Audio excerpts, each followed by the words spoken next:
ஓடிய நதி குளமாக மாறியது, அந்த குளமும் இன்று வற்றத் தொடங்கியது. என்னடா சம்மந்தமே இல்லாத பேசுறான்னு என்னை பார்த்து கேள்வி கேட்பீங்க. சம்மந்தப்படுத்தி தான் பேசுகிறேன். என்ன சொல்கிறேன்னா, ஓடிய நதின்றது அதிமுக ஆட்சியில் நடந்த ரேபிட் இண்டஸ்ட்ரியல் குரோத்து. என்னைக்கு திமுக அரசு தமிழ்நாட்டில் ஆட்சிக்கு வந்ததோ அன்னைக்கு வந்து அந்த இண்டஸ்ட்ரியல் குரோத்து ஸ்டாக்னன்ட் ஆயிடுச்சு. அதுதான் வந்து குளம்னு. அந்த குளத்தில் இருக்கிற தண்ணி அன்னைக்கு வற்ற தொடங்கியது. அதாவது ஏற்கனவே வந்த இண்டஸ்ட்ரீஸும் இன்னைக்கு தமிழ்நாட்டுக்கு போகக்கூடிய நிலைமைக்கே உண்டாயிடுச்சு. ஏன் அப்படி போகுதுன்னா, டிஆர்பி ராஜா போன்ற அவர்கள்லாம் வந்து தொழில்துறை அமைச்சராக இருந்தால் அதான் நிலைமையாக இருக்கும். ஏன்னா வந்து ஃபாக்ஸ்கான் போன்ற நிறுவனம் வந்து 21,000 கோடி தமிழ்நாட்டில் தொகுதி பண்ணுறது சட்டமன்றத்திலே போய் பேசியிருந்தாரு.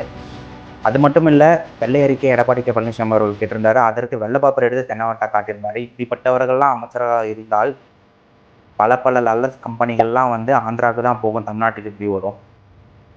அப்போ மக்களும் இன்னைக்கு இருக்க இளைஞர்களும் இதை வந்து சிந்தித்து பார்க்கணும். இதெல்லாம் நம்மளுடைய வேலை வாய்ப்பு பக்கத்து மாநிலத்துக்கு போகுது. அதனால் வந்து திமுக என்ற அரக்கனை தமிழ்நாட்டை விட்டு விரட்டடிக்கணும்னா அது அஇஅதிமுகவில் மட்டும்தான் முடியும். இளைஞர்கள் எல்லாருமே ஒற்றுமையாக இருப்போம்.